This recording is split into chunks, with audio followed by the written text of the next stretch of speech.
They don't call him Tank for nothing. When Gervonta Davis hits you, it doesn't feel like a punch. It feels like getting hit by an actual military vehicle going 80 miles per hour. What you're about to witness is not your average boxing highlight reel. Today on Knockout Kings Elite, we're dissecting the most devastating one-punch knockouts in modern boxing. The setups, the psychological warfare, and the straight-up violence that makes Tank Davis the most dangerous finisher the sport has seen in decades. Stay locked in, because by the end of this video, you'll understand exactly why grown men who've trained their entire lives to fight suddenly question their career choices the moment Tank loads up that left hand. Let's get into it. Ever seen a man's soul leave his body in slow motion? May 2022. Tank Davis versus Rolly Romero. And let me tell you, this was the fight where confidence met consequences. The bell rings and Romero comes out like he just mainlined 5 Red Bulls. He's throwing his jab, pushing the pace. Talking trash between punches like this is a podcast, not a prize fight. Then boom! Romero lands a stiff right hand that actually gets Tank's attention. The crowd goes nuts. Rolly starts flexing. His corner's hyped. Tank just smiles. And if you know anything about boxing, that smile is basically a death warrant. Round 2. Davis shifts into download mode. He's not trying to win anymore. He's collecting data like he's the NSA. Feints, pullbacks, head movement so smooth it looks CGI. Romero's throwing wild overhands that miss by inches, and Tank's just watching. Learning, waiting. Round 3. The trap is set. Romero's falling into predictable patterns. He throws the same combination 3 times in a row. Tank slips every single one by literal millimeters. The commentators notice, the crowd notices, even Romero's corner notices. But Romero, he just keeps coming. Then round 6 happens, out of nowhere, and I mean nowhere. Tank explodes. Counter left hook, full torque, every muscle fiber firing at once. The punch lands on Romero's jaw like a guided missile hitting its target. His eyes go wide. His legs turn to spaghetti. He stumbles backward into the ropes, doing his best impression of a newborn giraffe learning to walk. Then timber. The ref waves it off. The arena erupts. Romero's on the canvas wondering what year it is. Honestly, it looked less like a boxing match and more like Romero tried virtual reality for the first time and forgot to use the safety straps. One punch. Fight over. That's Tank Davis.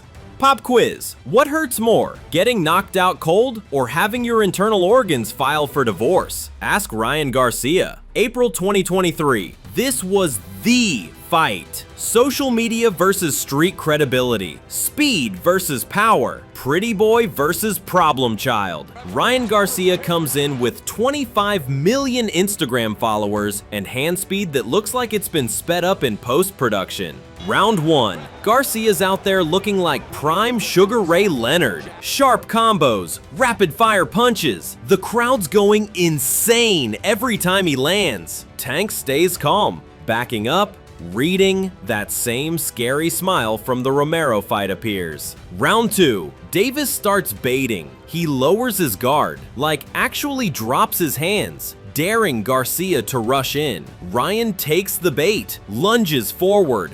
Tank ducks under so smooth it looks choreographed, then lands clean counters that make Garcia rethink his life choices. Round 3. Garcia's getting impatient. The punches are getting wider, the defense is getting sloppier. Tank stays compact, stalking him like a panther that just spotted dinner. Then round 7 arrives. Garcia throws a combination. Tank slips inside, and then boom! Left hook to the body. Not the head, the body. Garcia's face goes through 5 stages of grief in 2 seconds. His mouth opens, his eyes go wide, he blinks, then he takes a knee. The look on his face says, "My liver just sent me a breakup text." The ref counts. Garcia tries to stand. His body says, "Absolutely not." Fight over. A body shot knockout is rare in boxing at this level. It's like getting a legendary drop in a video game, except the drop is crippling pain and existential regret. Social media went nuclear. The clip got 100 million views in 48 hours. And somewhere, Tank's just eating tacos, completely unbothered.